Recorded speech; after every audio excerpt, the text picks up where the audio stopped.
bahasa, dan cerita semua menyatu dalam semangat Indonesia. RRI mempersembahkan Kita Indonesia. Kita Indonesia. Ruang dialog kebangsaan yang menghadirkan suara masyarakat, membahas isu aktual, persatuan, toleransi, dan nilai-nilai Pancasila dalam bingkai negara kesatuan Republik Indonesia. Dengarkan Kita Indonesia, program yang mengajak kita berpikir jernih, bersikap bijak, dan terus merawat persatuan bangsa. Setiap hari Kamis dari jam 10:05 hingga jam 11 waktu Indonesia Tengah. Hanya di Radio Republik Indonesia, sekali di udara, tetap di udara.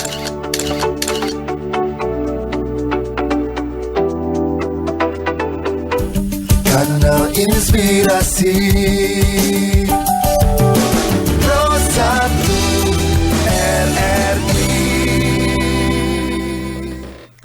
Selamat siang pendengar Pro 1 dimanapun berada. Terima kasih untuk Anda yang sampai dengan saat ini masih tetap setia di FM 100,5 MHz. Bersama saya Joada dan juga rekan Aventino yang ada di Box Musik ya.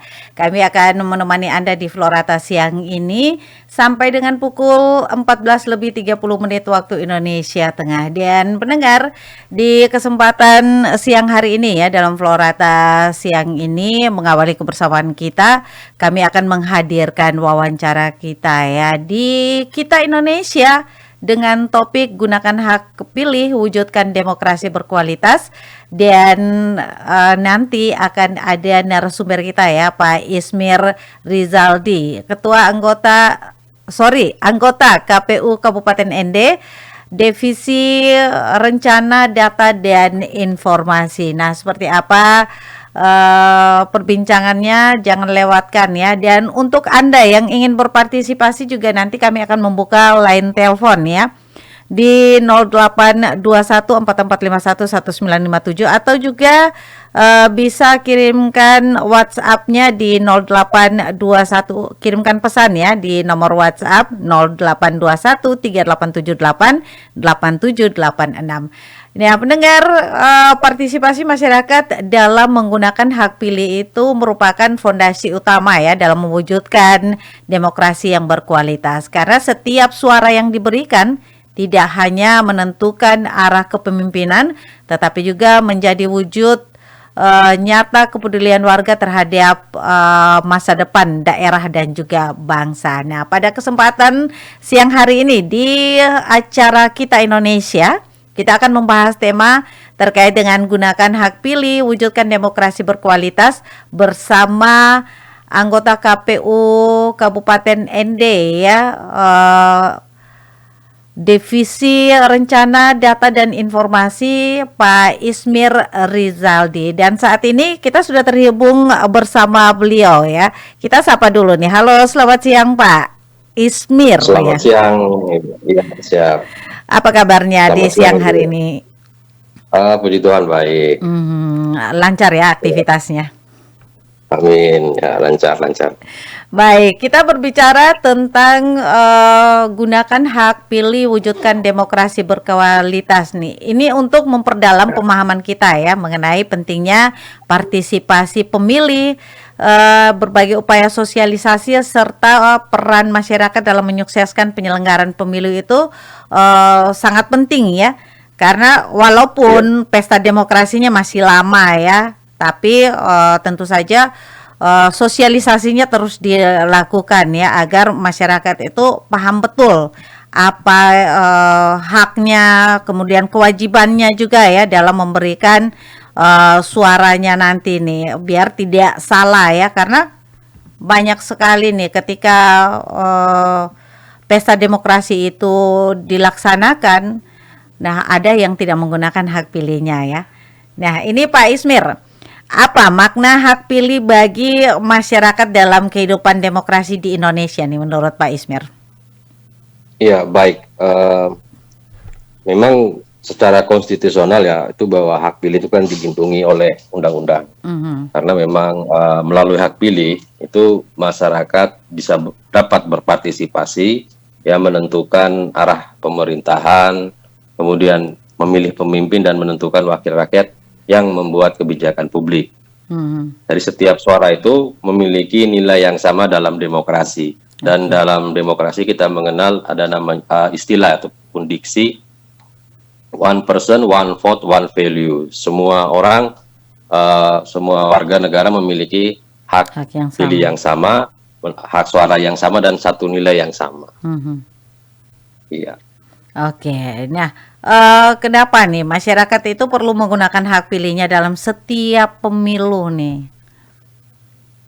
Iya, karena memang paling pertama tadi kan bahwa memang hak pilih itu merupakan hak konstitusional, yang mana bahwa karena setiap suara itu menentukan masa depan bangsa ataupun daerah. Jadi ketika masyarakat menggunakan hak pilihnya, mereka juga ikut menentukan kualitas kepemimpinan dan kemudian kebijakan publik selama 5 tahun ke depan. Nah, jika misalkan tidak menggunakan hak pilih, itu artinya kan menyerahkan keputusan itu kepada orang lain. Gitu. Nah, ini yang memang bagaimana KPU ke depannya memastikan bahwa setiap warga negara yang sesuai dengan undang-undang ataupun persyaratan sebagai pemilih dapat menggunakan hak pilihnya dimanapun dia berada. Maka di dalam pemilu itu ada pemilih yang misalkan daftar pemilih tetap, kemudian daftar pemilih tambahan. Nah, ini yang bagi pemilih yang mobilitasnya itu cukup tinggi. Di hari-hari mungkin beliau atau pemilih ini tidak berada di tempat semestinya di DPT, mungkin sedang berada di Kupang atau di luar, dia dapat menggunakan hak pilihnya meskipun berada di luar dari tempat yang ya di TPS-nya gitu. Oke deh. Nah, Pak Ismir, sebagai divisi perencanaan data dan juga informasi nih, bagaimana KPU Kabupaten NU memastikan data pemilih tetap itu akurat dan mutakhir nih?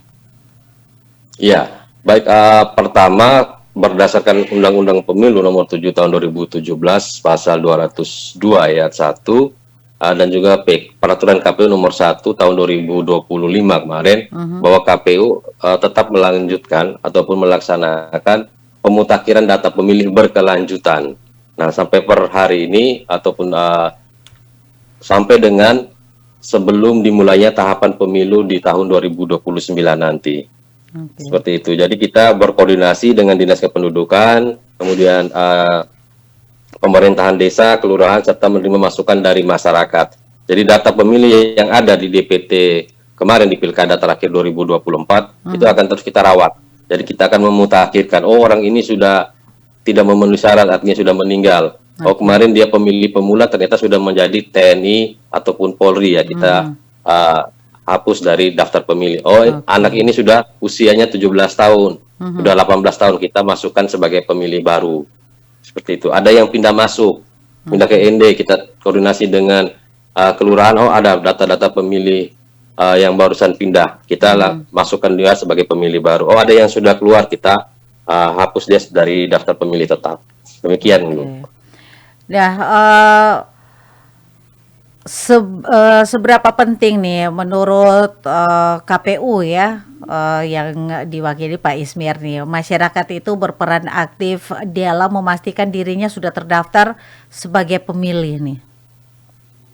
Ya, memang sangat penting karena memang data pemilih yang akurat itu sebetulnya tidak juga menjadi, tidak hanya ya mas saya, tidak hanya menjadi tanggung jawab KPU, karena memang membutuhkan partisipatif dari masyarakat kan, dengan memastikan data dirinya benar, ya itu kan artinya masyarakat juga ikut membantu daftar pemilih yang berkualitas, karena meskipun adalah tugas dan tanggung jawab dari lembaga penyelenggara pemilu yakni KPU dalam melakukan pemutakhiran data, terus kemudian mendokumentasikan data itu sebagai daftar pemilih tetap, tapi kita juga membutuhkan partisipasi aktif dari masyarakat, karena misalkan pada saat tahapan pemilu itu kan kita menempelkan.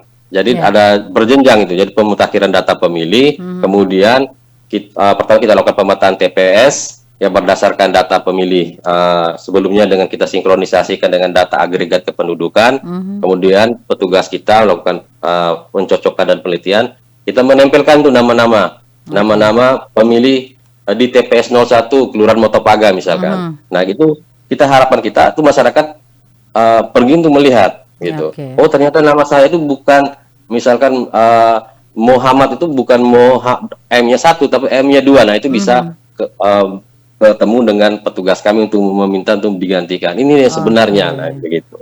Jadi itu harapan kita itu sehingga data pemilih itu benar-benar berkualitas. Seperti itu. Jadi data itu harus diberikan sesuai dengan KTP ataupun akta kelahiran ya, biar tidak salah ya. Karena apakah kalau salah satu huruf itu bisa mengakibatkan fatal nih Pak Ismir? Sebetulnya sih kalau fatal karena bahwa hak pilihnya mereka tetap kita lindungi. Nah, tapi kan bahwa kita ini kan perlu memastikan bahwa data pemilih ini kan berkualitas ya dalam sampai sekecil-kecilnya pun. Termasuk juga misalkan tadi kesalahan typo misalkan yang harusnya ada CH-nya ternyata petugasnya menulis tidak ada. Nah, itu yang kita butuh karena kita tidak mau di hari H nanti ketika nama yang diberikan oleh pemilih melalui KTP-nya ternyata ada perbedaan. Seperti itu yang kita mau menghindari itu. Nah, maka perlu adanya peran aktif dari masyarakat sendiri. Kemudian untuk mengatasi hal itu KPU juga sudah menyiapkan karena di era digitalisasi ada aplikasinya yang gitu ataupun bisa melalui Google Chrome kita ketik saja cek dpt-online-kpu.go.id. Nah, di situ teman pemilih ataupun warga negara itu bisa memasukkan nick-nya sehingga sudah terdaftar nama dan segala macam sudah terdaftar sebagai pemilih. Seperti itu. Nah, nanti pada saat tahapan pemilu setelah pemetaan TPS itu sudah langsung tahu. Oh, saya ternyata ketika saya mengecek di cek dpt-online-kpu.go.id, oh saya di TPS 03. Seperti itu. Biar tidak salah kamar ya. Biar tidak salah kamar, iya. Nah kalau tentang pengelompokan nih ya, misalnya saja pemilih pemula, masyarakat di wilayah terpencil, kemudian juga penyandang cacat atau penyandang disabilitas dan juga kelompok rentan lainnya ini bisa menggunakan hak pilihnya. Bagaimana nih cara KPU memastikan bahwa mereka itu kelompok pemilih pemula, kemudian masyarakat di daerah terpencil dan sebagainya nih? Ya, jadi memang kita KPU untuk saat ini kita memiliki 2 strategi ya. Yang program, yang pertama tadi pemutakhiran data pemilih berkelanjutan, kemudian yaitu dengan melakukan sosialisasi ataupun pendidikan pemilih. Khususnya apalagi dua program ini itu sudah dimasukkan menjadi program strategis nasional oleh pemerintah pusat. Ya, jadi oleh Bappenas memasukkan ini sebagai PSN dan masuk dalam sebagai program strategis nasional sehingga kita akan kedepannya akan memastikan bahwa pemilih pemula kemudian masyarakat yang terpencil kalau dalam segmen pemilih di KPU itu termasuk dalam kelompok marginal ya, artinya secara aksesnya itu memang sangat sulit untuk mendapatkan informasi-informasi.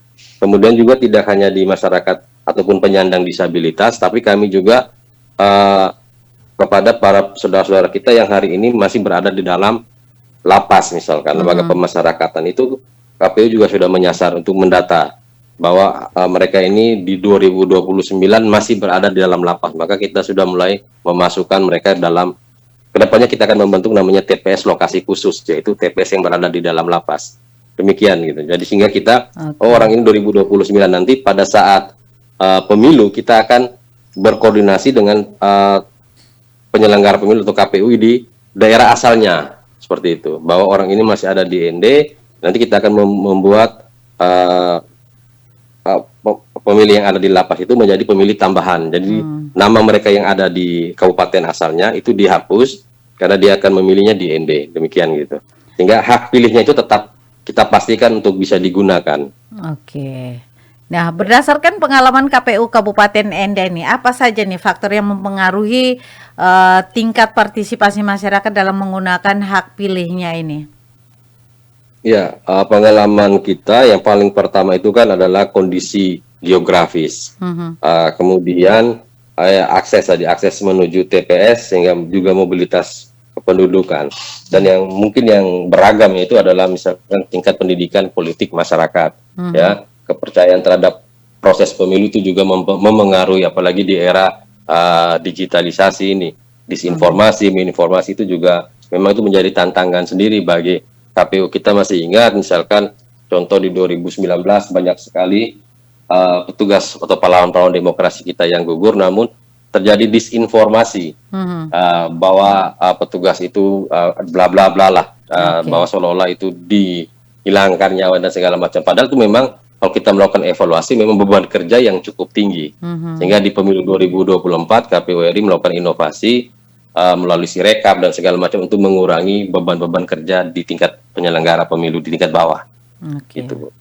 Baik. Nah, bagaimana strategi KPU sendiri untuk meningkatkan kesadaran masyarakat agar tidak golput nih? Karena kalau kita melihat kembali di tahun 2024 itu masih juga ada yang golput nih, Pak Ismir. Iya,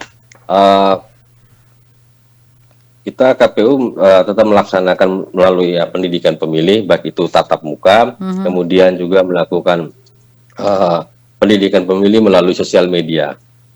Dan juga harapan kita bahwa proses-proses bagaimana kesadaran masyarakat ini, harapan kita juga bergandengan tangan. Misalkan contoh RRI kemarin itu kan kami sangat terima kasih menjadi official radio partner lah dalam tahapan pemilu kemarin. Artinya dalam beberapa hal mengundang KPU Kabupaten ND melaksanakan pendidikan pemilih dengan menyasar Gen Z. Nah, ini adalah langkah-langkah yang baik dari berbagai stakeholder, karena bahwa untuk KPU sendiri terus melakukan pendidikan pemilih, namun terkendala pasti keadaan-keadaan subjektif yang dialami KPU sehingga tidak mampu melakukan hal yang maksimal. Maka kita butuh peran aktif dari pemerintah ataupun NGO, LSM, badan publik misalkan seperti RRI ataupun masyarakat sendiri. Saya teringat di pemilu 2024 itu ada warga di Jalan Ahmad Yani itu datang ke sini.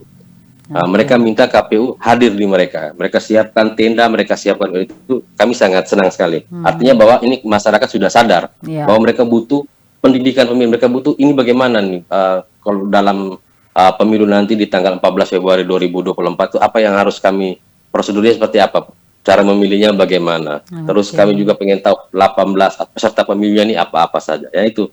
Jadi artinya bahwa kami sangat membutuhkan peran aktif dari lintas sektor seperti itu untuk sehingga bahwa masyarakat memiliki kesadaran hak pilihnya. Seperti itu. Baik. Nah, ketika berbicara tentang kesadaran masyarakat ini juga tidak lepas dari peran keluarga ya, bukan hanya masyarakat saja, tapi keluarga, sekolah, komunitas dan lingkungan sosial dalam membangun kesadaran untuk menggunakan hak.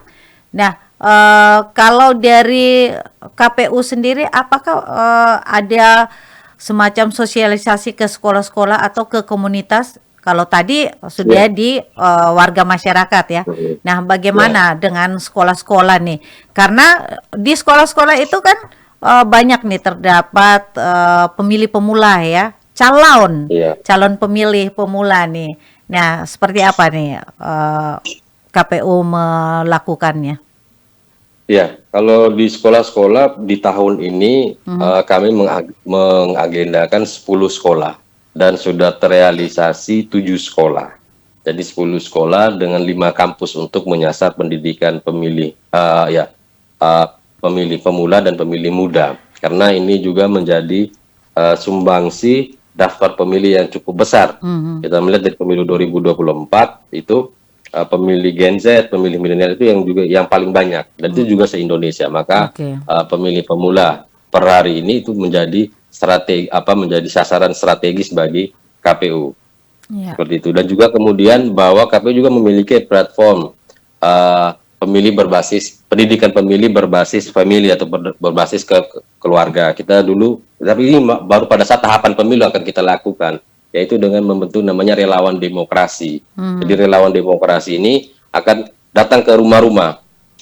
Seperti itu. Datang ke rumah-rumah untuk menyampaikan informasi soal teknis penyelenggaraan pemilu, memberitahu atau mensosialisasikan kemarin 5 kotak surat suara, surat suara apa-apa saja yang akan digunakan, warnanya dan segala macam itu dari door to door, dari rumah ke rumah. Jadi ibaratnya seperti sales marketing itu ya, kita door to door, tapi kita relawan demokrasi. Nah kemudian juga kita laksanakan juga door to door juga untuk menyasar pemilih kita, saudara-saudara kita yang memang disabilitas tadi.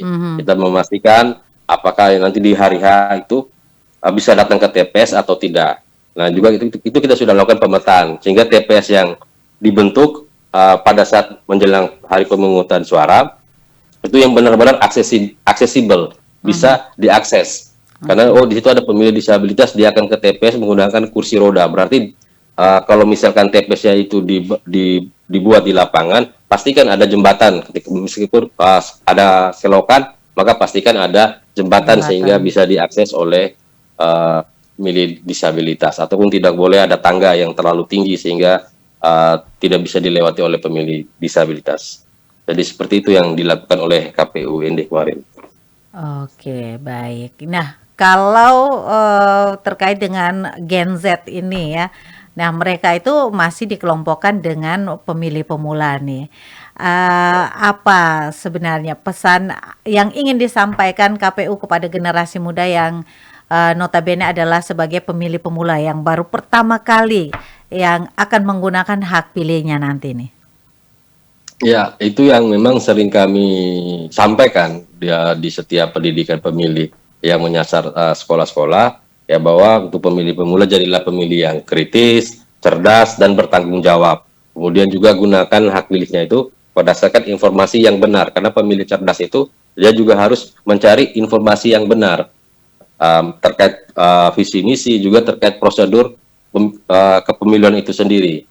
Sehingga dengan menjadi seorang pemilih yang cerdas, dia memiliki pertimbangan yang rasional. Karena pemilih muda itu bagi kita ya, itu kan bukan hanya sekedar penonton demokrasi, ya, tapi juga penentu masa depan bangsa. Karena memang meskipun masih dalam sekolah, kan gitu, yang dipilih adalah orang-orang yang mungkin sudah usianya sudah jauh dan juga menduduki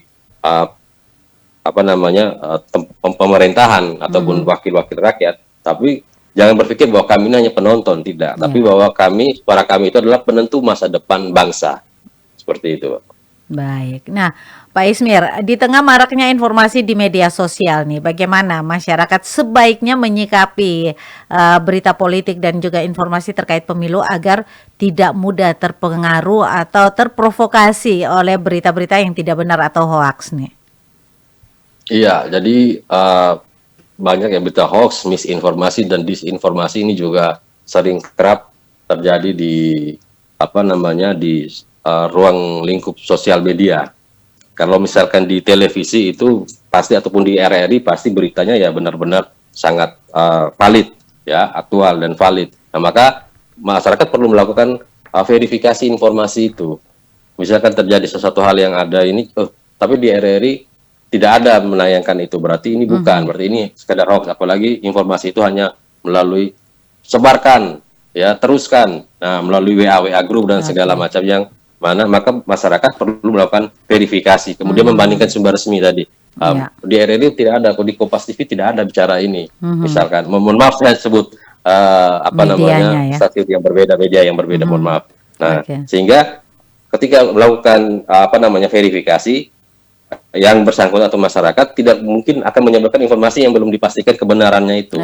Nah, juga harapan kita misalkan di lembaga-lembaga pendidikan untuk terus melakukan literasi digital, ya, agar bahwa pemilih pemula ya ke depan ini menjadi masa depan bangsa itu tidak akan mudah terprovokasi seperti itu.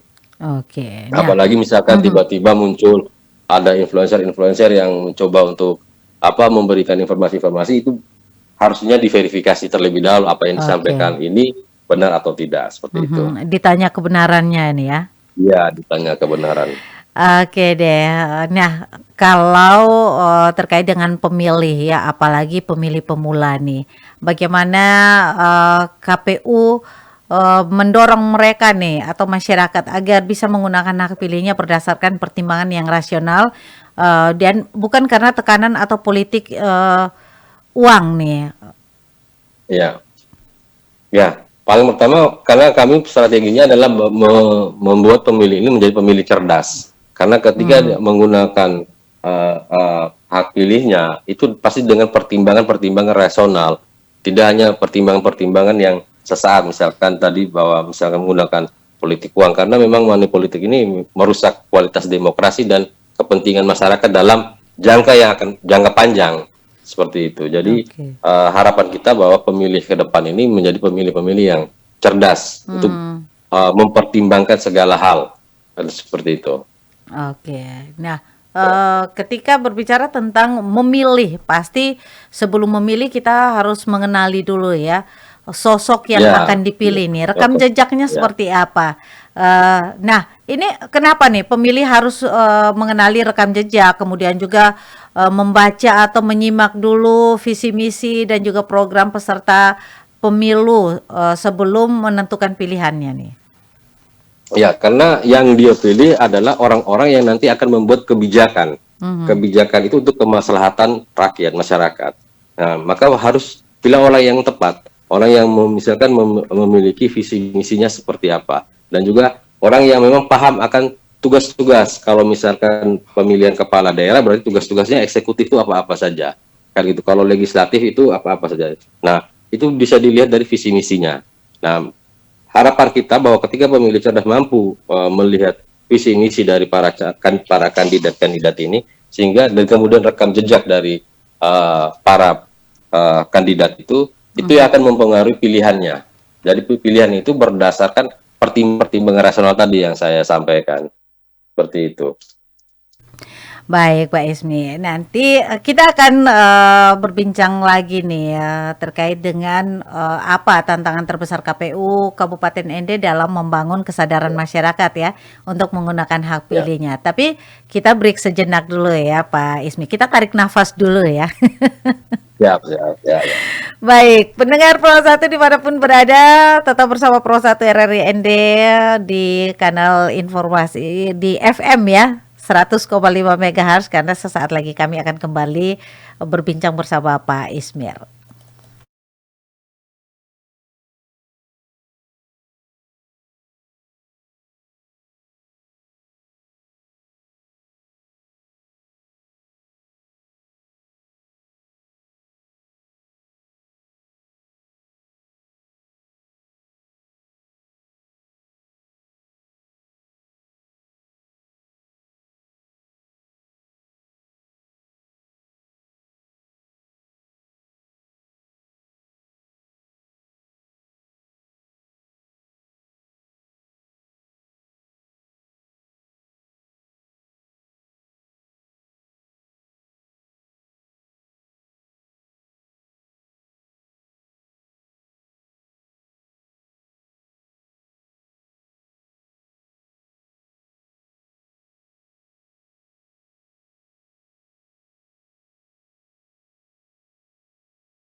deket nih bro.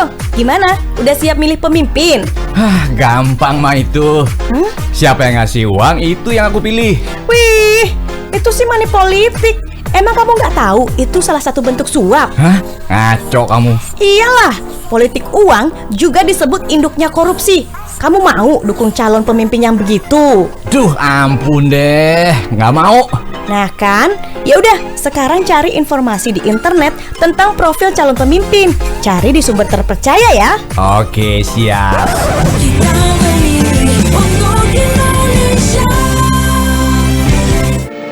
RRI Digital. Nikmati kemudahan interaksi, partisipasi, dan kolaborasi dengan RRI Digital.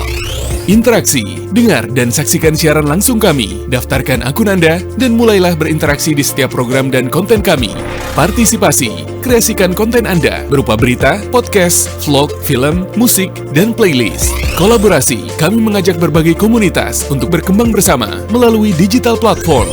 RRI Digital kini juga menghadirkan terobosan baru, workspace platform, dan online learning platform dengan fasilitas-fasilitas unggulan, monitor impact and outcome, meeting online, video conference, dan library. RRI Digital menghadirkan fitur-fitur untuk peningkatan interaksi, partisipasi, kolaborasi, workspace, dan learning. Segera download RRI Digital.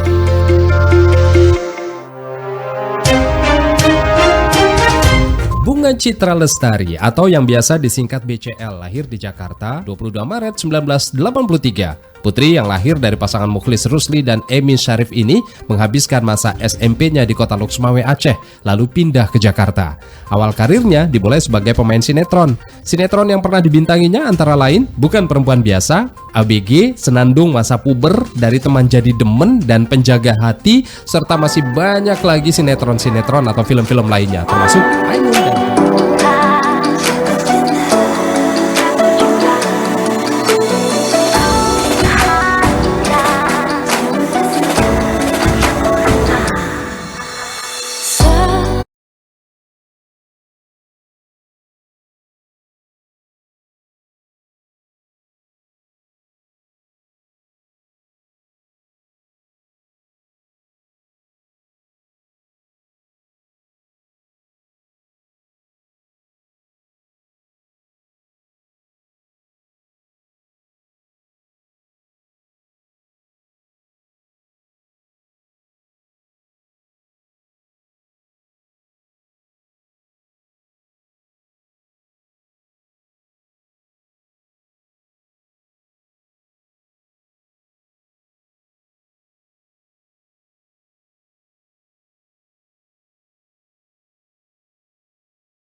Satu dimanapun berada, kembali lagi ya dalam perbincangan kita di kesempatan siang hari ini, berbicara tentang pemilu ya, gunakan hak pilih, wujudkan demokrasi berkualitas bersama Pak Ismir.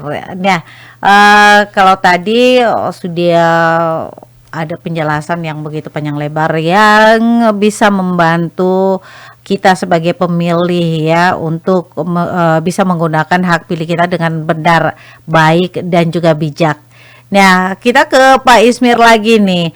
Apa sebenarnya tantangan terbesar KPU Kabupaten Ende nih dalam membangun kesadaran masyarakat untuk menggunakan hak pilihnya nih, Pak Ismir?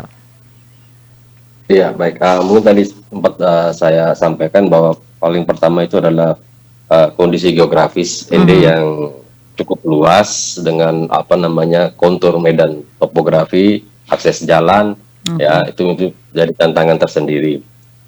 Kemudian juga penyebaran penduduk ya yang cukup masif sekarang ini. Jadi perlu saya sampaikan juga berdasarkan data triwulan kedua pemutakhiran data pemilih berkelanjutan di triwulan kedua yang kami tetapkan pada tanggal 2 Juli.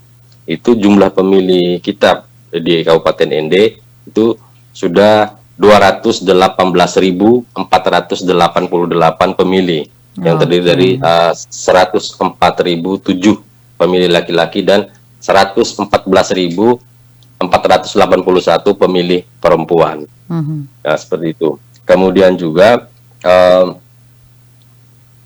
tentu saja tadi yang kita diskusikan yaitu tentang bagaimana menyikapi penyebaran hoax di media sosial.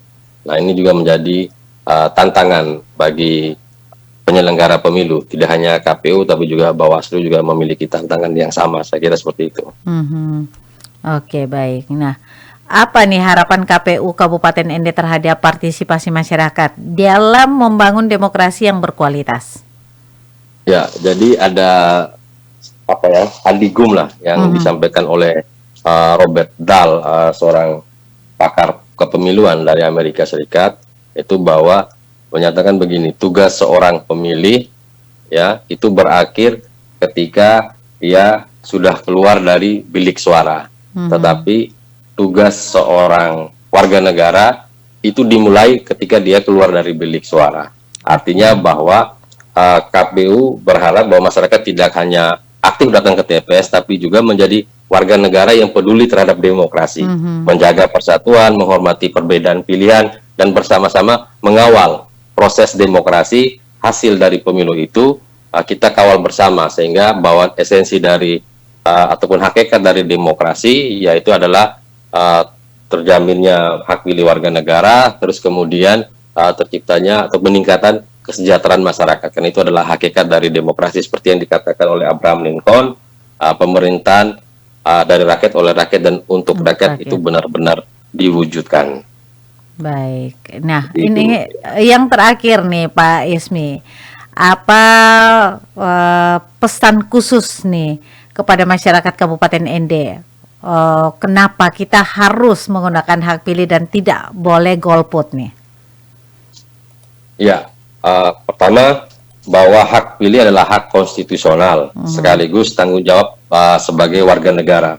Satu suara mungkin terlihat kecil, tapi digabungkan itu bisa menjadi ratusan ribu atau bahkan jutaan, puluhan juta, ratusan juta se-Indonesia. Maka pemilih menentukan masa depan daerah dan bangsa. Ya, jadi harapan kami bahwa datang ke TPS, gunakan hak pilih secara bebas, cerdas, dan bertanggung jawab. Ya, jangan biarkan orang lain yang nanti akan menentukan masa depan kita. Maka selain itu juga di tahapan-tahapan ataupun di hari-hari sebelum dimulainya pemilu, kita juga harus mencoba untuk melakukan verifikasi berita-berita yang hoax dan segala macam itu, sehingga di pemilu nanti benar-benar pemilih yang datang memilih itu dengan pertimbangan yang sangat rasional. Bahwa demokrasi yang kuat itu lahir dari warga negara yang peduli dan ikut berpartisipasi. Baik. Baik Pak Ismir ya, Terima kasih Pak Ismir untuk waktunya siang hari ini ya. Kita tutup kebersamaan kita dengan mengingat satu kata ya, mengajak masyarakat nih, mari bersama-sama datang ke TPS kalau sudah waktunya ya pada hari pemungutan suara. Gunakan hak pilih sesuai dengan hati nurani dan juga ikut partisipasi ya, mewujudkan demokrasi yang jujur, adil, damai dan juga berkualitas. Terima kasih sekali lagi Pak Ismir untuk waktunya. Kita akan jumpa lagi di lain kesempatan. Selamat siang. Salam sehat dan sukses selalu. Makasih. Baik, pendengar Pro 1, demikianlah wawancara kami ya bersama Pak Ismir, salah satu anggota KPU Kabupaten Ende ya, mengenai pentingnya pentingnya menggunakan hak pilih, wujudkan demokrasi berkualitas. Dan kami masih terus mengharapkan ya kebersamaan Anda di FM 100,5 MHz karena masih banyak informasi-informasi dan juga lagu-lagu hiburan ya yang akan kami hadirkan untuk menemani Anda. Selamat siang dan tetap bersama Pro 1 RRI ND, kanal informasi dan inspirasi. Pro 1